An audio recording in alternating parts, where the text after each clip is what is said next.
মিছিল মিটিং বিক্ষোভ সমাবেশ হবে, সারা বাংলাদেশ শাটডাউন হবে। আওয়ামী লীগের ডাকে শাটডাউন কর্মসূচি দেওয়া হয়েছে। আমরা আশা করি সর্বস্তরের মানুষ, শ্রমিক, ছাত্র, যুবক, বুদ্ধিজীবী, সুশীল সমাজ, সর্বস্তরের মা বোন থেকে শুরু করে আমাদের যুবক যুবতী থেকে শুরু করে সর্বস্তরের আমাদের যারা শ্রমিক ভাইরা আছে, তাদের দাবি, শিক্ষক শিক্ষয়িত্রী, সর্বস্তরের মানুষ সেই শাটডাউনে অংশগ্রহণ করবে। বিশেষ করে আমাদের যে জিএনজি, আমাদের যে ছাত্র সমাজ, আমি ছাত্র সমাজের ভাই বোনদের আহ্বান জানাবো, এই দেশ তোমরা আগামীর প্রজন্ম, তোমাদেরকে রক্ষা করতে হবে। এই খুনি ইউনূসকে বিতাড়িত না করা পর্যন্ত আন্দোলন চালিয়ে যেতে হবে। জয় বাংলা, জয় বঙ্গবন্ধু।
দেখছেন আপনাকে কামাল আছে আর মণি আছে পাশে আসছে, একটু এদিকে আনে দেখেন না।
খেটে খাওয়া মানুষের প্রিয় নেত্রী শেখ হাসিনাকে আবার আমরা সসম্মানে ফিরিয়ে আনবো।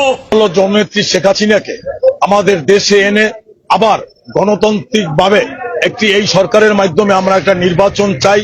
কিন্তু ৭১-এর সময় আমরা যেটা শুনেছি, ৭১-এর সময় এত ধ্বংসযজ্ঞ বরগুনায় হয় নাই।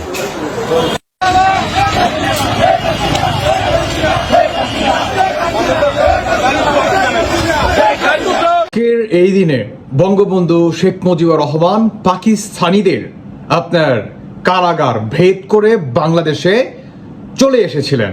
আর তার এই দিনকে কেন্দ্র করে বাংলাদেশে যারা নাকি পাক বাহিনী রয়েছিল তাদের আত্মার ভিতরে কাঁপন ধরে গিয়েছিল। বর্তমান সেম সেই ভূমিকাই আপনার রাখতে যাচ্ছে নানকের নেতৃত্বে বাংলাদেশ আওয়ামী লীগ। দর্শক বন্ধুরা, বাংলাদেশের আগামী নির্বাচনকে কেন্দ্র করে আপনার আওয়ামী লীগকে তো আনছে না, কাজেই আওয়ামী লীগ তার নতুন আরেকটি কর্মসূচির ঘোষণা, সেই ঘোষণা শুনে আওয়ামী লীগের যারা নাকি কর্মী রয়েছে তারাও কিন্তু বসে নেই। দেখে আসুন। লড়াই লড়াই লড়াই চাই, এই লড়াইয়ে জিতবে কারা, যুগে যুগে জিতছে কারা, জিতে রক্ত রঙের বন্যায় যাবে ভেসে ছাত্রলীগের অ্যাকশন।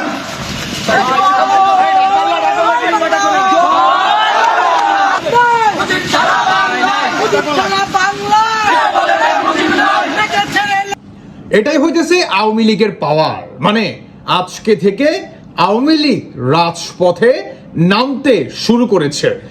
আমাদের বাংলাদেশকে গণতন্ত্র ফিরিয়ে আনার জন্য শুধু এটাই না, আজকের যেই আপনার এত বড় একটা আপনার ইতিহাসের সাক্ষীর একটি দিন 10 জানুয়ারি, আর এই জানুয়ারি মাসকে কেন্দ্র করে 10 তারিখ বাংলাদেশের জন্য স্পেশাল।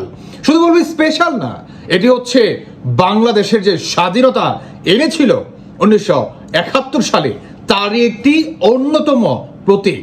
কাজেই এই প্রতীককে খুব ভালোভাবে আপনার আষ্টে পৃষ্ঠে ধরে আওয়ামী লীগ তার নতুন কর্মসূচির ডাক, যে শেখ হাসিনা বা আওয়ামী লীগ যদি নির্বাচনে অংশগ্রহণ না করতে পারে আর তাদেরকে যদি আন্ডারগ্রাউন্ডে রেখে দেওয়া হয়, তাহলে তারা এই নির্বাচনের ফলাফল হবে বা হবে না, বা বহির্বিশ্বে গ্রহণযোগ্য পাবে কি পাবে না, সম্পূর্ণ কিছু ডিসাইড করবে শেখ হাসিনা ভারতে বসেই। তার সবচেয়ে বড় প্রমাণ হচ্ছে অ্যাডভোকেটের এই ধরনের কথাবার্তা। পাতানো নির্বাচন বাংলাদেশকে ধ্বংসের দিকে নিয়ে যাবে এবং প্রশাসন যেভাবে একটা দলের আনুগত্য দেখাচ্ছে, এতে এই আশঙ্কা তৈরি হয়েছে যে আগামী নির্বাচনটি কি আবার পাতানো নির্বাচন হবে। আমরা মনে করি এর ধরনের পাতানো নির্বাচন বাংলাদেশকে ধ্বংসের দিকে নিয়ে যাবে। এটাই, এই নির্বাচন সুষ্ঠু হবে না, এই নির্বাচন একদিকেই যাচ্ছে, সেটিও হচ্ছে জামাত শিবির। কোনো সন্দেহ নাই, কারণ জামাত শিবির ইতিমধ্যেই তার যত মেটোকলাস ডিজাইন রয়েছিল সমস্ত কিছু তারা বাস্তবে রূপ দিচ্ছে।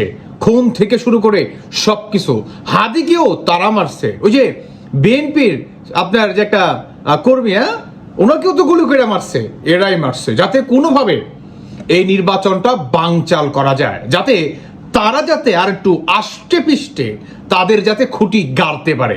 এনিওয়ে, বেশি কথা বলবো না, সবচেয়ে বড় কথা হচ্ছে আজকের এই মহান দিনে বাংলাদেশের জাতির জন্য আজকের এই দিনটি হচ্ছে অহংকারের দিন, মাথায় রাখবেন। আর আজকের এই দিনটি যেমন বাংলাদেশের জাতির জন্য অহংকারের দিন, ঠিক উল্টো দিকে যারা নাকি পাকিস্তানিপন্থী রয়েছে তাদের শরীরের ভিতরে জ্বালা দড়াই দেওয়ার জন্য আজকের এই দিনটাই হচ্ছে যথেষ্ট। বুঝতে পেরেছেন? যথেষ্ট মানে যথেষ্ট। তাই বলবো আজকের এই দিনে আওয়ামী লীগ যে নতুন কর্মসূচির ঘোষণা দিয়েছে, আমি বলবো একদম উচিত একটা সিদ্ধান্ত নিয়েছে, কারণ এই সিদ্ধান্তটি আওয়ামী লীগের আগামী রাজনীতিতে কতটুকু প্রভাব ফেলবে বা ভোট কেন্দ্রে যে কতটুকু প্রভাব ফেলবে সেটাই কিন্তু নির্ধারণ করে দিবে। কারণ এই নির্বাচন সুষ্ঠু হবে কি হবে না, বা এই নির্বাচনের এ থেকে জেড পর্যন্ত সম্পূর্ণ কিছু আওয়ামী লীগ বা শেখ হাসিনার নেতৃত্বেই ফলাফল ঘোষণা হবে, যে গ্রহণযোগ্য হবে কি হবে না, পাবে কি পাবে না। কাজেই আওয়ামী লীগের যারা নাকি নেতাকর্মীরা রয়েছেন, আপনারা রাজপথে আজকের এই দিনকে কেন্দ্র করে যেই আপনারা নতুন কর্মসূচি নিয়ে রাজপথে নেমে এসেছেন, আমি আপনাদেরকে বলবো সামনে এগিয়ে যান। মাথায় রাখবেন 10-এর লাঠি 1-এর বোঝা, মাথায় রাখবেন পিছনে ফেরার কোনো অপশন কি নাই। কাজেই সামনের দিকে এগিয়ে যেতে হবে। বঙ্গবন্ধুর আজকের এই দিনের ভিডিওটি দেখো, যদি অনুপ্রেরণা আপনারা হারিয়ে ফেলেন তাহলে সেই ভিডিওটি দেখে আপনারা অনুপ্রেরণা অর্জন করুন। তারপরও আপনাদেরকে বিজয়ের পতাকা নিয়ে সামনের দিকে এগিয়েই যেতে হবে। ইনশাআল্লাহ বঙ্গবন্ধুর সৈনিকদের কেউ দাবায় রাখতে পারবে না, কারণ বঙ্গবন্ধু মানেই বাংলাদেশ, বাংলাদেশ মানেই আওয়ামী লীগ। ভালো থাকুন সবাই। দর্শক বন্ধুরা, বাকিটা আপনাদের ব্যক্তিগত মতামত অবশ্যই জানিয়ে যাবেন। আল্লাহ হাফেজ, আসসালামু আলাইকুম।